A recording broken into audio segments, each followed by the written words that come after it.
No tak to som rada, že to už vôbec konečne bude.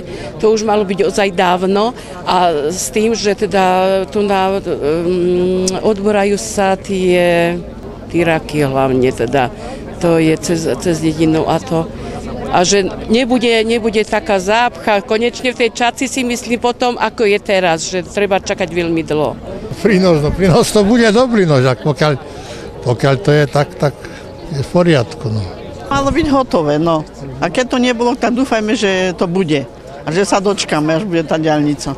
Dnes sa začína niečo, čo je veľmi významné pre Horné Kysuce a vôbec aj pre náš kraj, pretože konečne sa prepojí diaľnicou aj spojenie Slovenska s Poľskou republikou. S Poľskou republikou, ktorá je našim významným partnerom.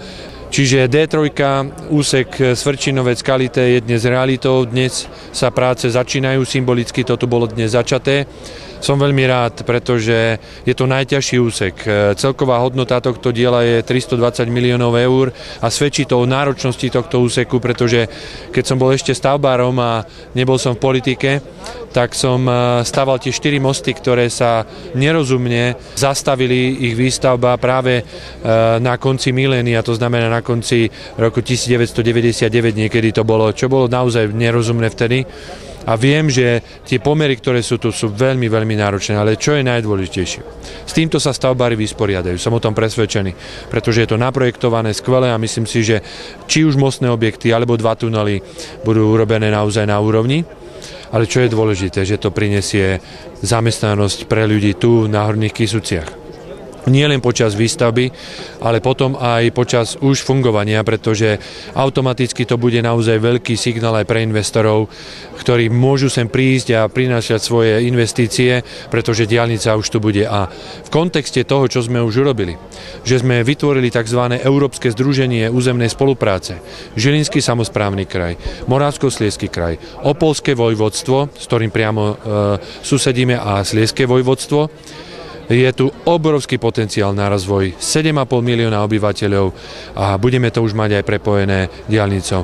A to, že sa to podarilo z európskych fondov, môžem potvrdiť, pretože aj ja osobne som komunikoval podporne, aby to bolo financovanie z európskych fondov ako predseda Žilinského samosprávneho kraja u komisára Hána, aby sme argumentačne zdôvodnili, že naozaj je to potrebné financovať z európskych peňazí, že sú tu dôvody na to, aby to financovali z Bruselu.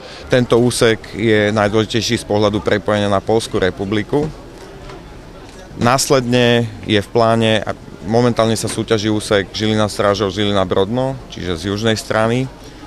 V budúcom roku chceme zahájiť súťaž na obchvat Čadce, čiže Čadca-Bukov-Svrčinovec, a následne v ďalšom roku zvyšné 3 úseky. Čiže ten plán rozostávať všetky úseky diaľnice D3 do konca tohto volebného obdobia stále platí.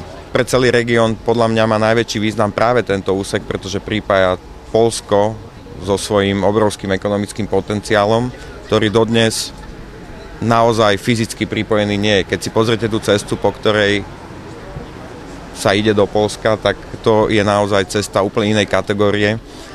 Naozaj patrí skôr do minulého tisícročia ako do tohto. Takže ja som veľmi rád, že sa posúvame práve v tom, že tento región, ako aj Slovensko, dostane plnohodnotné pripojenie na poľskú stranu, kde už sú oveľa ďalej v budovaní infraštruktúry. A v princípe týmto nápojením získame nápojenie aj na ich celú diaľničnú sieť. Ja som veľmi rád, že v decembri minulého roka sa nám podarilo pozvať na Kysuce zasadnutie vlády Slovenskej republiky a jednou z najdôležitejších tém, ktorou sa vláda zaoberala, bolo urýchlenie výstavby diaľnice D3.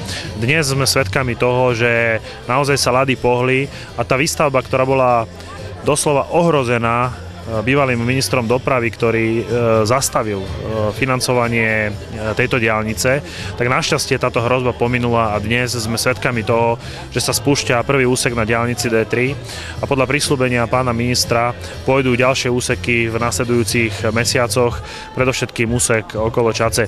Ja si myslím, že toto výrazne pomôže Kysuciam vyriešiť túto ťažkú dopravnú situáciu a hlavne tam, kde je diaľnica, tam prichádzajú nové firmy, tam prichádzajú investori.